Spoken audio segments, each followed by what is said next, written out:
Hi, welcome. Enjoy the content, subscribe, and turn on notifications.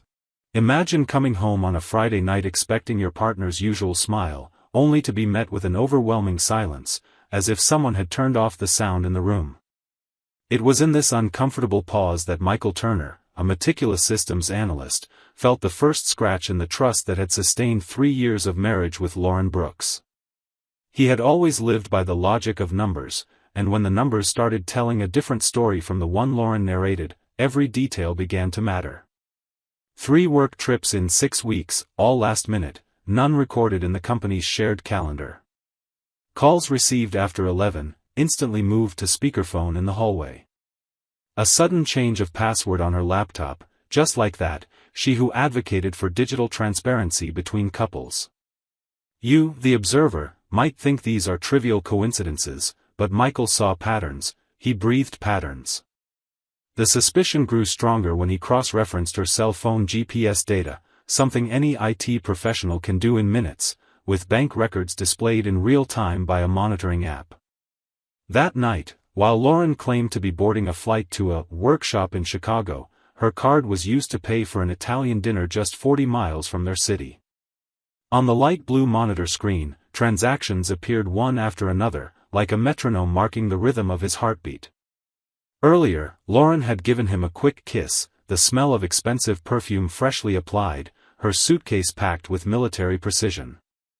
Everything seemed to fit, except for that motel charge made 30 minutes after the supposed flight. Michael didn't explode because anyone who works with systems understands that evidence speaks louder than accusations. He connected a keylogger to the home network, enabled the Find My Device feature on her iPhone, and subscribed to a spending analysis service that tracks every penny. During the early hours of the morning, he reviewed articles on corporate infidelity. A recent study indicated that 70% of extramarital affairs begin precisely during short business trips. The statistic, printed on the screen, hit him like a stamp, legitimizing his fear. He drank cold coffee, eyes glued to the data flow, while the house seemed to hum in slow motion. You might wonder why he didn't call her right away, why he didn't go to the airport demanding explanations. The answer lies where obsession resides. Michael decided to turn pain into a plan. If there was a lie, he would capture it with the clarity of a raw photograph. When he finally closed his laptop, he mentally outlined a step-by-step plan that included installing a 4K microcamera in the smoke detector in their bedroom, combing through credit card reports with forensic precision, and above all, preserving the marital facade until the curtains fell with a bang. As he turned off the lights, he knew that from that moment on, everyday life would no longer be routine but rather the setting for an investigation. And without Lauren suspecting, every move she made would be measured, evaluated, archived, everything ready for the moment the truth revealed itself under spotlights she could never predict. Michael woke up the next day with a single thought crossing his mind, proving he wasn't crazy. What most people would call jealousy or imagination, he treated as a case to be solved. His marriage to Lauren was no longer solid ground but rather a minefield where any wrong move could blow up the entire structure. He knew this, and still, he chose to walk through it. He was too technical to act on impulse. His reasoning demanded concrete evidence. Therefore, trusting assumptions wasn't enough, he needed confirmations that left no room for doubt. Michael was convinced that if betrayal was indeed happening, it would be meticulously planned, and Lauren wouldn't make obvious mistakes. For that reason, he decided to take the next step. He had a folding ladder at home, one of those kept under the bed for small household repairs. He took it with a mix of calmness and determination, as if setting up the scene for an operation. He carefully climbed up and opened the smoke detector, ready to install the microcamera he'd bought weeks earlier, but he wasn't prepared for what he found inside. There was another camera. Identical. Disguised with the same type of finish, as if someone had used the same store, the same strategy. The discovery froze everything inside him. He stood still for a few seconds, staring at it as if facing a trap about to spring. The first reaction was shock. The second was doubt. Who had installed that camera?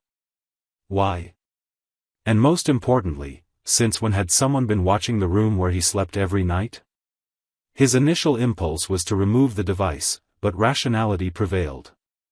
He needed to analyze it coolly. He came down the ladder without making a sound, turned on his laptop, and began tracing the transmission signal. He had enough knowledge to identify IP addresses, network sources, and remote access protocols.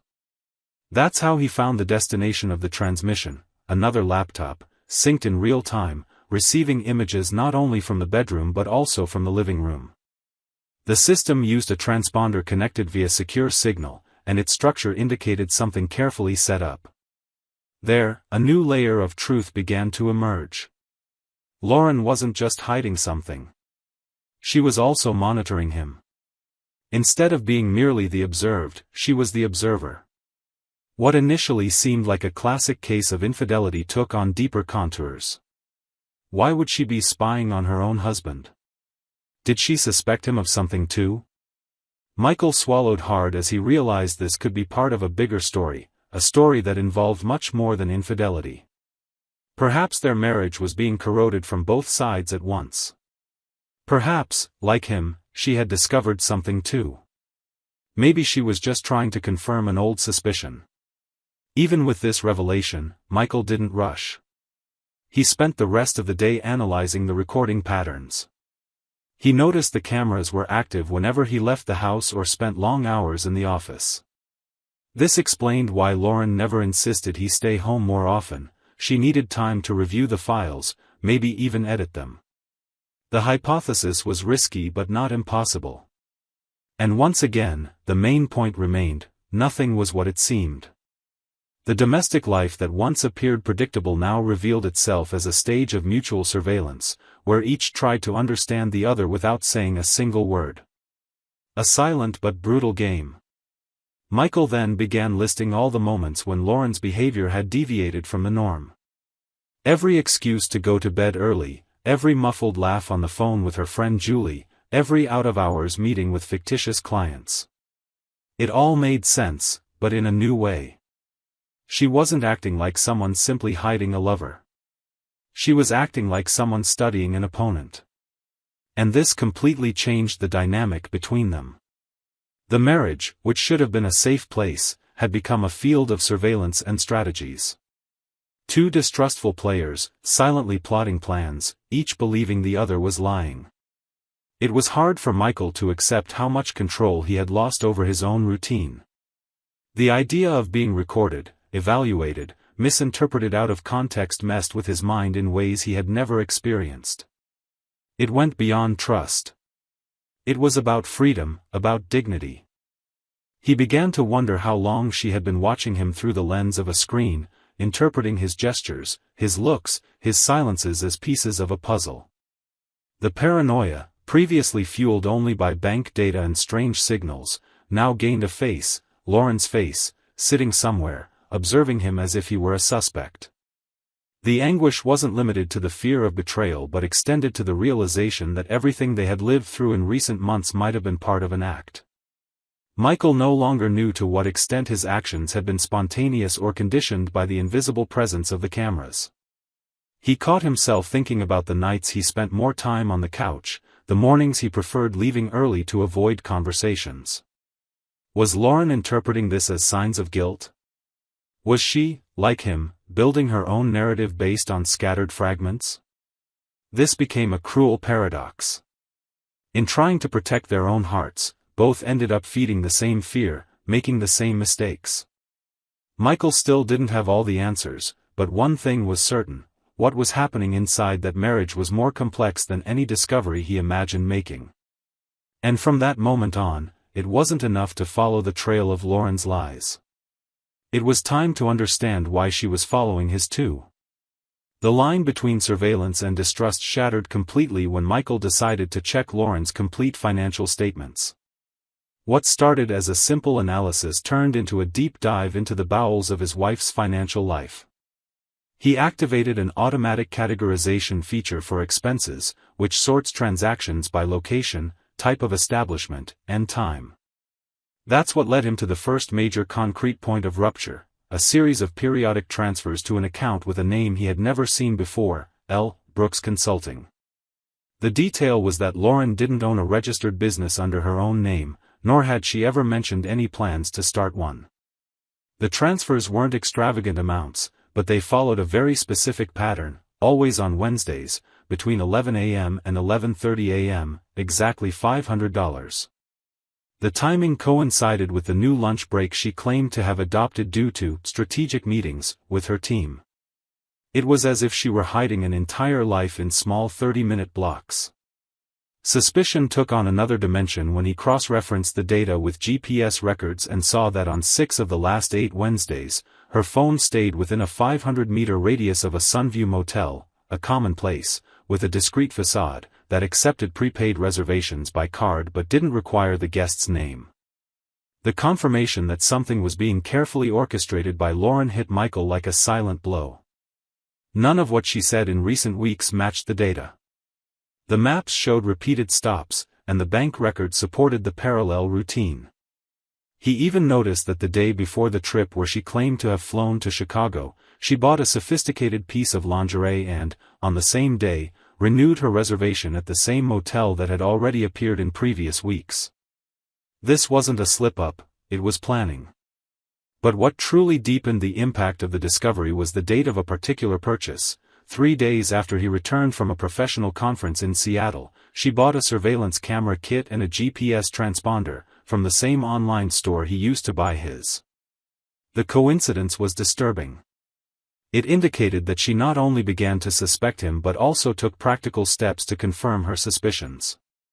From there, the conclusion that they were both living mirrored lives solidified. Every gesture, every absence, every habit change had been interpreted through lenses of insecurity. And instead of dialogue, both chose tactical silence, followed by amateur investigations. Michael felt something strange realizing that she might have decided to start an affair as a form of emotional compensation or even revenge.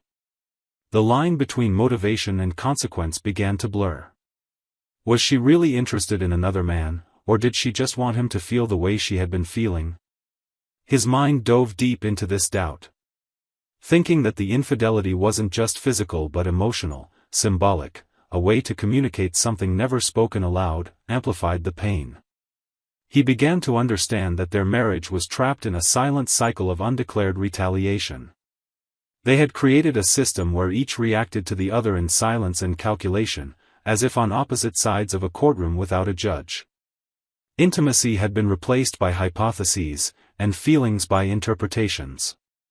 This exposed the second concept tormenting him, the reciprocity of damage. Michael realized it was no longer just about finding out if Lauren had a lover. The question now was broader: to what extent had they mutually destroyed each other without realizing it? The lack of communication became the true villain of the story. Every action taken to protect oneself only dug a deeper hole in the relationship. What hurt Michael the most was realizing Lauren seemed as convinced of his guilt as he was of hers. They were stuck in a reflective cycle. What she saw as distance, he interpreted as coldness. What he viewed as a lack of affection, she might see as punishment. No one was innocent. Both had stopped loving and started monitoring. Still, something inside him wanted to see with his own eyes what the data only suggested. Because despite all the signs, a small part resisted confirmation. A part that still hoped it was all a big misunderstanding, that the Lauren he once knew was just lost, hurt, but not corrupted. But that hope was about to be tested. And when the truth ceased to be a hypothesis and became a real image before him, Michael knew the consequences wouldn't be just emotional. What came next would involve definitive choices whose effects no one could undo.